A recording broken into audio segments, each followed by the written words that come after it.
ওম। আজকে তোমাদের আলোচ্য বিষয়টি হচ্ছে সংস্কৃত ব্যাকরণের একটি গুরুত্বপূর্ণ বিষয় নিয়ে, সেটি হচ্ছে শব্দরূপ।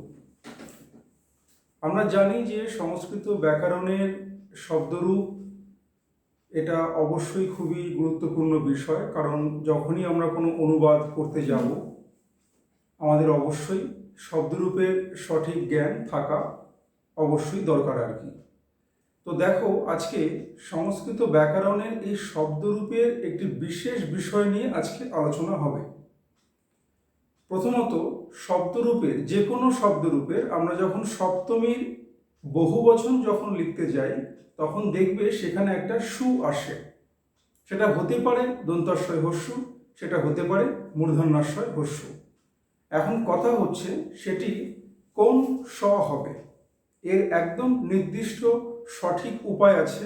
যদি আমরা এটা জানতে পারি তাহলে হয়তো খুব ইজিলি, মুখস্থ ছাড়াই আমরা খুব সহজেই লিখতে পারবো যে যে কোনো শব্দরূপের সপ্তমীর বহুবচনে কোন স হবে। মূলত আমরা সংস্কৃত সপ্তম শ্রেণী, অষ্টম শ্রেণী এবং একাদশ শ্রেণীতে এই শব্দরূপ বিষয় আমরা কম বেশি পড়ে এসেছি। তো সেক্ষেত্রে খেয়াল করে দেখবে আমরা অনেক ক্ষেত্রেই যে কোনো শব্দরূপের সপ্তমীর বহুবচন করতে গিয়ে অবশ্যই কিন্তু সু আসবে। এখন দেখো, সবচাইতে সহজ নিয়ম, এখন সত্যি বলতে যে কোনো শব্দরূপের সপ্তমীর বহুবচনে কোন স হবে, দন্তস্ব নাকি মূর্ধন্যস্ব, এর যে কেবল একটি মাত্র নিয়ম তা কিন্তু নয়, এর বেশ কিছু নিয়ম আছে। আজকে আমি একদম যেটা প্রাথমিক নিয়ম, মূলত স্বরবর্ণের ওপর নির্ভর করে আমরা খুব ইজিলি বুঝতে পারি কোন স হতে পারে। আজকে আমি সেই নিয়মটা নিয়েই তোমাদের সামনে আলোচনা করব। দেখো, প্রথমত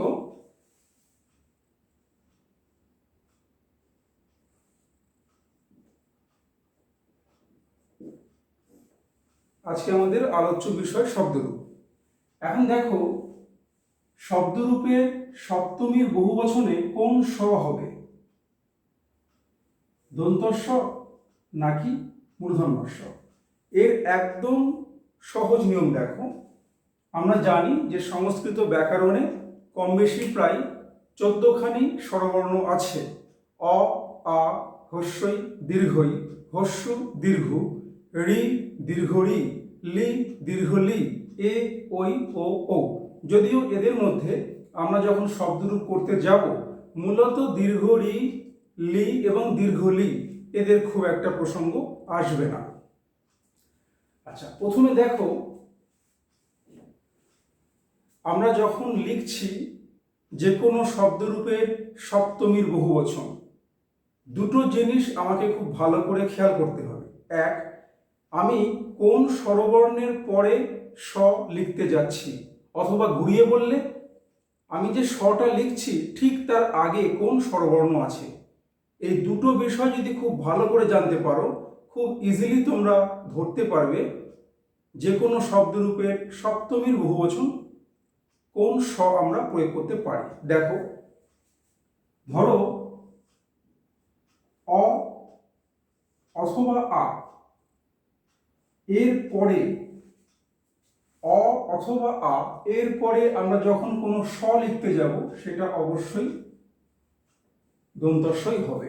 ঘুরিয়ে বললে কি হবে, যখন স লিখছি আমাকে খেয়াল করতে হবে ঠিক তার আগে কোন স্বরবর্ণ আছে। যদি অ আ থাকে তাহলে অবশ্যই সেই স্বটি দন্তস্ব। নেক্সট নিয়ম কি, অ এবং আ বাদে বাকি স্বরবর্ণ অবশ্যই সেটা হস্যই থেকে শুরু হবে এবং ঔতে গিয়ে শেষ হবে। তাহলে হস্যই থেকে ঔ এই সমস্ত স্বরবর্ণের পরে আমরা যখন কোনো স লিখতে যাব সেটা অবশ্যই হবে মূর্ধন্যস্ব। ঘুরিয়ে বললে, যখন স লিখছি আমাকে খেয়াল করতে হবে ঠিক এই স্বটির আগে কোন স্বরবর্ণ আছে। যদি আমরা দেখি অ আ ছাড়া যে কোনো স্বরবর্ণ আছে, অর্থাৎ হস্যই থেকে ও এদের মধ্যে, তাহলে সেটি অবশ্যই মূর্ধন্যস্ব হবে। মূলত এই দুটো বেসিক নিয়মকে ফলো করে আমরা খুব ইজিলি যে কোনো শব্দরূপে সপ্তমীর বহুবচন কি হতে পারে আমরা খুব সহজেই বার করতে পারি। এখন দেখো, কিছু আমি উদাহরণ দিয়ে ব্যাপারটা বোঝানোর চেষ্টা করছি।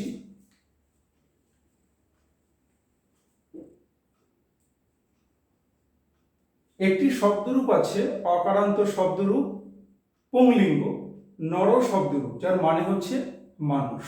এখন দেখো, নর শব্দরূপে সপ্তমীর বহুবচন কি?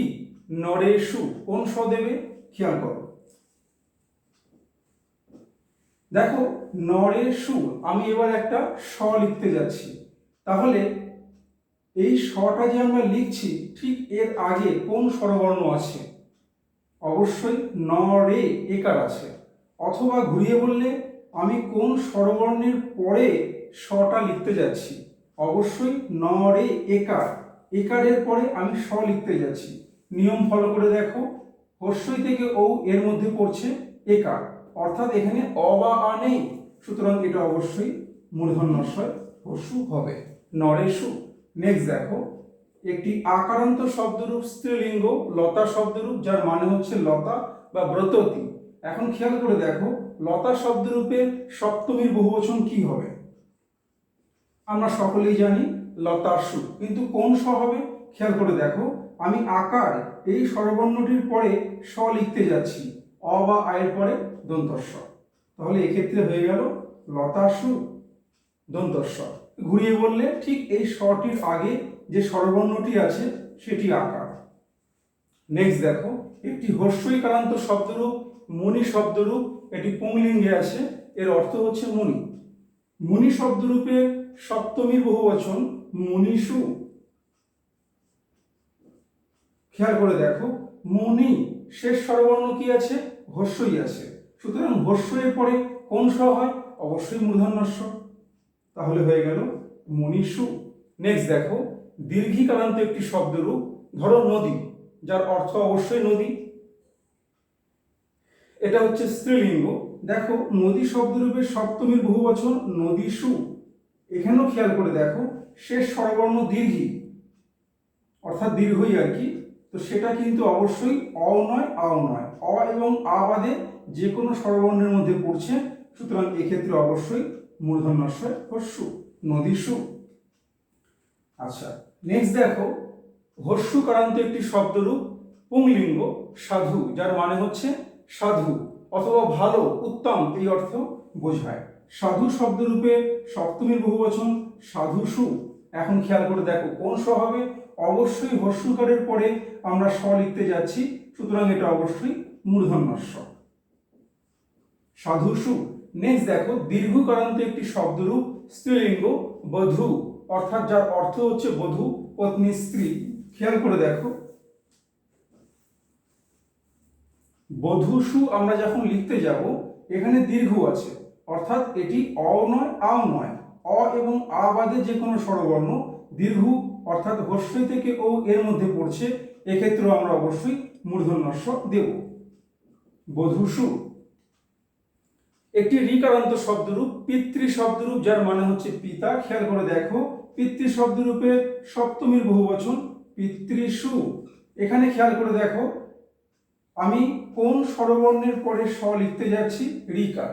ঋ পড়ছে হস্যই থেকে ও, এই সমস্ত স্বরবর্ণগুলির মধ্যে, অর্থাৎ এখানে অ নেই, আও নেই, সেক্ষেত্রে অবশ্যই মূর্ধন্যস্বই হবে, পিতৃষু।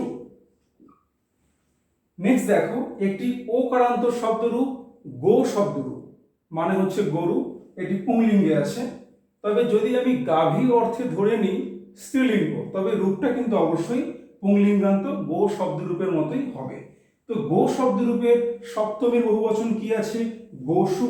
খেয়াল করে দেখো, গোসু আমি ওকারের পরে স লিখতে যাচ্ছি, সুতরাং এটা অবশ্যই মূর্ধন্যস্ব, হস্যই থেকে ও এর মধ্যেই পড়ে যাচ্ছে ওকারটি, সুতরাং এটা গোসু, মূর্ধন্যস্ব। এবার দেখো, ঔকারান্ত শব্দরূপ, ধরো বলছি গ্লৌ, গয়লয় ঔকার গ্লৌ, এটি একটি পুংলিঙ্গ শব্দরূপ, যার অর্থ হচ্ছে চন্দ্র, পৃথিবী, কর্পূর এই অর্থে বোঝায়। সেক্ষেত্রে দেখো, সপ্তমীর বহুবচন গ্লৌসু, গয়লয় ঔকার। খেয়াল করে দেখো, ঔকার এই স্বরবর্ণের পরে আমি এখন স লিখতে যাচ্ছি, তাহলে এটা অবশ্যই মূর্ধন্য স। আরেকটা আমি বলি, ঔকারান্ত শব্দরূপ নৌ, দন্তান্নায় ঔকার নৌ, এটি হচ্ছে স্ত্রীলিঙ্গে আছে, এর অর্থ হচ্ছে নৌকা, সেক্ষেত্রে কি হবে? নৌসু। দেখো খেয়াল করে, দন্তান্নায় ঔকার, সুতরাং ঔকার হচ্ছে হস্যই থেকে ঔ, অর্থাৎ অ আ ছাড়া যে কোনো স্বরবর্ণের মধ্যে পড়ে যাচ্ছে, আমি ঔকারের পরে স লিখতে যাচ্ছি, অবশ্যই সেটি মূর্ধন্য স। তাহলে খেয়াল করে দেখো, এই সহজ নিয়মটা যদি আমরা আয়ত্তে আনতে পারি, যে অ এবং আয়ের পরে যখন কোনো স লিখতে যাব, কোন স হবে? দন্তর স। ঘুরিয়ে বললে স লিখছি, ঠিক তার আগে থাকতে হবে স্বরবর্ণ অ বা আ, তাহলে সেটি হবে দন্তর স।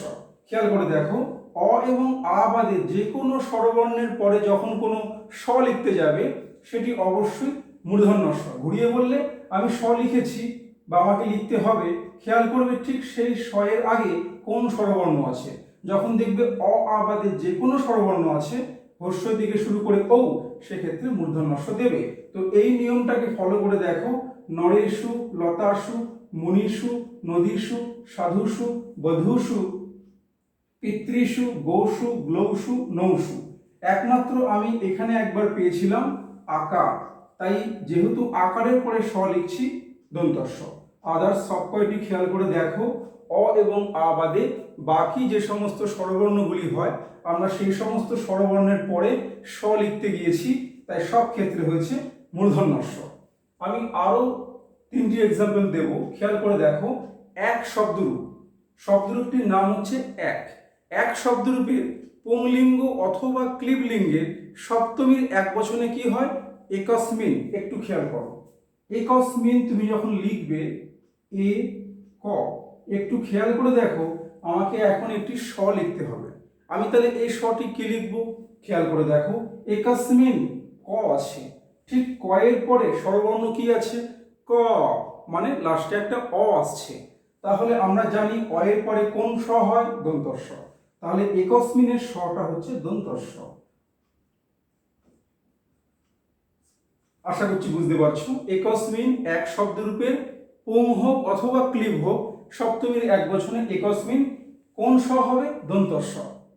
নেক্সট দেখো, অসমদ শব্দরূপের আমি চলে যাচ্ছি সপ্তমীর বহুবচনে। আমি এই অর্থে বোঝায় অস্মাসু। খেয়াল করো, অস্মাসু যখন লিখবে অ, আমাকে কিন্তু এখন একটা স লিখতে হবে। কোন স হবে? একদম সহজ নিয়ম, আমি অ এর পরে সেই সটি লিখতে যাচ্ছি, সুতরাং অবশ্যই দন্তর স। এবারে করো ময়, আকার, আসমা, আমাকে আবার, আমরা জানি যে সপ্তমীর বহুবচন মানেই আমাকে একটা স আনতেই হবে। অস্মাসু কোন স আনবে? আমরা জানি অ বা আয়ের পর দন্তর স হয়, তাহলে অস্মাসু। আরেকটি দেখো, যুষ্মদ শব্দরূপ, যার মানে হচ্ছে তুমি, যুষ্মাসু সপ্তমীর বহুবচনে। খেয়াল করে দেখো, আমাকে এখন একটি স আনতে হবে। যুষ্মাসু কোন স আনবে? খেয়াল করে দেখো, হস্যু এর পরে আমাকে সটি আনতে হবে, সুতরাং এখানে অ অথবা আ নেই। অ অথবা আ ছাড়া যে কোনো স্বরবর্ণের মধ্যে হস্যুকার আছে, সুতরাং আমাকে অবশ্যই মূর্ধন্য স আনতে হবে। আবার যেহেতু আকার আছে, যুষ্মাসু, আমাকে আকারের পরে স আনতে হচ্ছে। আমরা জানি অ বা আয়ের পর দন্তর স হয়, তাহলে সেক্ষেত্রে যুষ্মাসু যুষ্মৎ শব্দরূপের সপ্তমীর বহুবচন।